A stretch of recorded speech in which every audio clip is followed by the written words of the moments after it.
Well, some of these Shiraz Mangetout are ready to take, so I better get on with it because it's nearly tea time and we're having a stir fry tonight. Catch you later. There we have them, the first Mangetout of the season.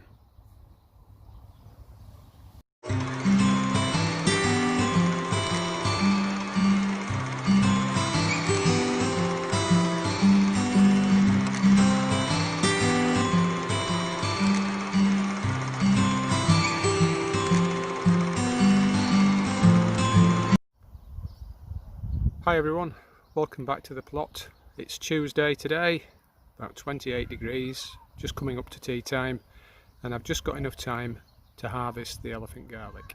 The elephant garlic was planted up at the top of the long fourth plot at the end of last year, probably the end of October, and yet again this year I'm probably a week or two late to harvest.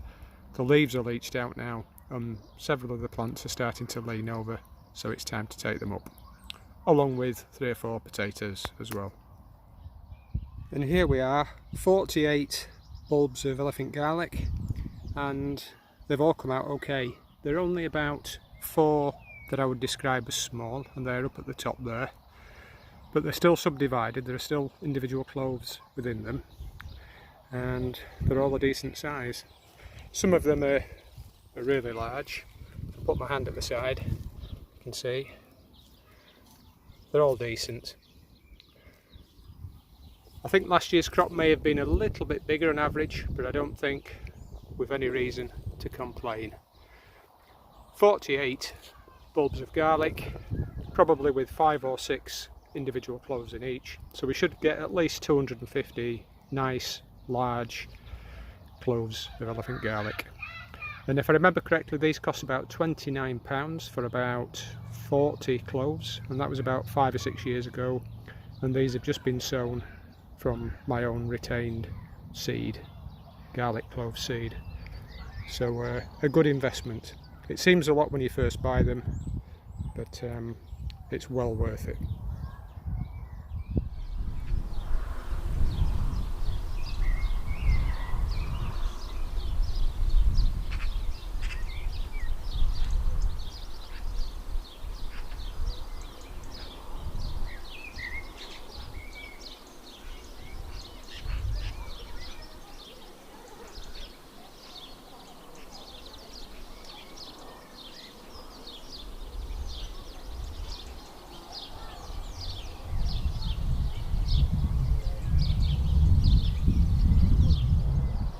Hi everyone, it's Thursday evening, 7 o'clock and about 31 degrees, so it's really hot and humid, but we're starting to get a little bit of a light breeze blowing in from the east, so it's starting to feel a little bit pleasanter.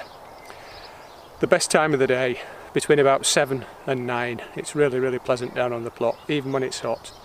And I'm glad to say that it feels like we've reached the top of the mountain, because all of the beds on the plot are finally planted out. Having said that, I've got one bed to replant where I took up the elephant garlic, and I'll also have to replant the turnip as well because they'll be finished soon. So but we're basically there. I've 3 or 4 trays of seedlings to pot on, and that's about it. So things are looking good, and it's absolutely glorious, the weather, and I think it's fair to say that the allotment is looking the best it's looked for a long time, and that's obviously because, like lots of people, I've had time on my hands. I've not worked for 4 months, and I've spent most mornings down here on the plot. So you saw the garlic harvest and you saw the first Mangetout. Some of the other Mangetout are coming online now, so I'll just take you around the allotment and we'll just take a brief look at some of the things as they're progressing. Okay, let's go. Both of the 13 by 5 foot beds with secondarilies, Charlotte and Kestrel, are looking great, and most of the plants are in flower now, and it's really lovely to see the potatoes in flower. They're not there for long, they might be there maybe for 3 or 4 days, a week at the most, but they're beautiful to see, and you know that you're not far away from harvesting them. I've only got about 6 pots of potatoes left, and as soon as they've been used, I'll start harvesting some of these, and I'm really curious to see how many potatoes we're going to have, given that it was so dry earlier in the season. Let's take a look at the main crop now. The main crop are looking fabulous too. There are 3 varieties. The first one is Desiree, and it's earned its name. It's a beautiful flower on this plant. The second variety is King Edward, and the last variety is the all-rounder, the Creative Picasso, all aptly named in my view. Beautiful. All the plants have perked up, lovely and green. They're starting to fill out now, and with a little bit more rain in this coming few days, next few days, hopefully that'll generate some really nice tubers, some really nice potatoes. My only concern is if we get lots of hail as we're promised and torrential downpours, it might just flatten all the plants, which would be a pity because they look so nice, and they really do make the plot when you can see full beds of greenery. These are the main crop shallots, the Longo, and these are filling up nicely. A little bit more rain and maybe a little bit of judicious watering, and they should be ready too, probably in the next month. If I just lift up and show you the onions, these are stunning as well, I have to say, absolutely stunning. These are the Caravel Pink, and they're already at a size where they could be taken, and the best part of a pound I would say in weight. I watered them last night because it had been so hot all day long, but I won't water again now because we're expecting quite a lot of rain. But it's really heartwarming to see the onions fill up like that. These were put in first. They were the first onion sets to arrive, and they are bigger as a result. They were all grown in modules first. The other varieties, the Red Fen, Early Fen and Rumba, they are all bulbing up nicely too, but they're a fair way behind the Caravel Pink. So the onions are looking stunning as well. It's going to be quite a while before we harvest our first Brassicas, but we've got Brussels sprouts, 2 different varieties of Savoy and some broccoli here, and they all look really healthy. We lost a couple of the sprout plants when we had the really heavy rain about a month ago, but they all look really healthy. And these are the Savoy, Traviata. Not really much else to say. Another month, maybe 6 weeks, and they should be forming really nice heads. This is the middle of the 3 beds on the third allotment. This is a 28 feet, I think it is, by 9 feet bed, and we've got some really luscious sunflowers, dwarf sunflowers at the head of this bed. 5 courgettes, and we've got our first few courgettes forming, and then we've got 5 gherkin plants. And I've been watering these excuse me, by hand with a watering can every day, and they seem to have benefited from it. And just look at the sweet corn, it looks absolutely fabulous, forming its tassels on top.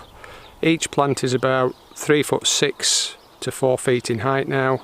You can see it next to the compost bin there, and just about fully recovered from the frost damage. You can still see a little bit of it on some of the leaves, but the early signs weren't good when we had the really cold nights, but boy has it come back. It looks really good. This is the variety Early Bird.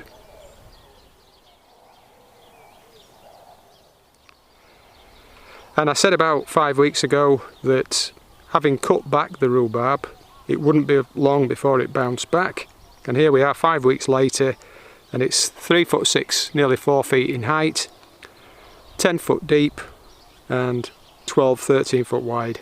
And I've not taken a stick since I last mentioned it to you, but the time is ripe for us to have a few rhubarb crumbles, I think.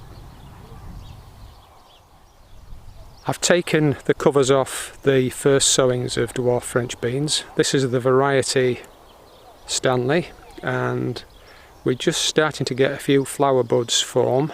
2 small drills here, about 2 feet in width. Again, flat bottom drills, sown en masse.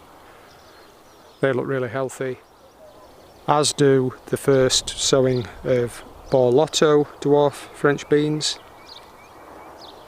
These have yet to throw any flowers out. I think they might just be starting to. I'm not certain how big the beans are going to be. They could be quite large beans, quite fat ones. That I think they are the climbing varieties that are Borlotti, so we'll wait and see. The broad beans are filling out nicely, and we do have a few that are just about ready to take now. That's almost solid inside the pod, and many more. Yeah, this one's still got a little bit of filling out to do, but not much. I would say after the rain's been, we'll be taking the first batch of broad beans. Both varieties of Mangetout P are producing really nice pods now. I showed you these at the start, didn't I, of this update? These are the Shiraz, but the ones at the side, they are forming too. Caroubi de Morson is the variety. The giant sunflowers are coming on in leaps and bounds, and I've tried to water these every day. I might have missed the odd day, but there's about 15 or 20 here, and they look great too. I've also managed to get all of the butternut squash planted on the no-dig border between the first and second allotments, and we've got a dozen plants here, 2 varieties. One is the butternut squash Hunter and the other is Hawk. A dozen dahlias as well have come through, and you can see I've got rabbit guards around the smaller plants because they are inclined to have the odd nibble now and then. We're on the top plot now. This is what I've always called the no-dig plot. Well, actually 3 of the 4 plots are no-dig now, but this was the original one, and this is all planted up.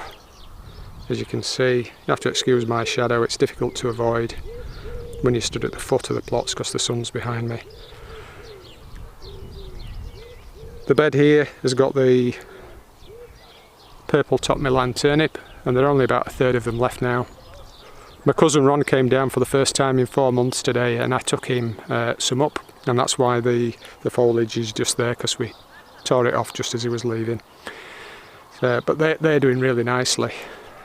Really nice sized turnips, as you can see. A few weeds as well to boot, but these are just about done. I think I'll remove all of these tomorrow and then replant this bed, possibly with beans. In the next bed we've got Burpee's golden beetroot, and I've spotted 1 or 2 that are close to being of a size where they can be taken. But if you remember, the cloche wasn't big enough to cover all the plants, and these are the plants at the front, and you can see how they've been literally hammered by the birds, and a lot of the peck marks are tiny. It's the little birds that seem to enjoy these tender leaves, and 4 across the bottom there, and they're about 6 to 8 inch in height, and then just look at the others at the back covered. They're starting to be nobbled around the edges since I've taken the covers off. I took the covers off about a week ago, but they're much healthier, as you can see. And most experienced growers know that it pays to cover things up, but if you're new and you're wondering, new to gardening, and you're wondering, is it really worth covering it up, won't it just grow anyway? Well, yes, they will grow, and you might be looking, you might get something from them, but if you're in an exposed environment like this on an allotment where you've got trees around you, lots of birds, pigeons, rabbits running amok, you've precious little chance. So you need to invest in covers or beg and borrow like we did. See if I can see any that are forming. Oh, here we go, look, there are a few there. So yeah, this variety does tend to be much slower than bolt hardy. Probably takes twice as long, I would say, for the roots to form, but they're well worth the wait. Moving on, the swede are doing really well. I don't see any visible damage on the leaves. They're still covered up, and I think they are starting to form roots. They look quite thick at the base of the plants, but I've not had the cover off to have a look. But I probably will do in due course, just to do a little bit of weeding. Carrots are doing really well. These are Autumn King 2, and I probably need to take the cover off that to do a little weed as well. And then just turning around quickly, we've got some bolt hardy beetroot that were only transplanted maybe 10 days ago. Some snowball turnip at the bottom. Day before yesterday I planted or sowed another flat bottom drill of Borlotti, the dwarf French bean, and we've got some more beetroot here at this side.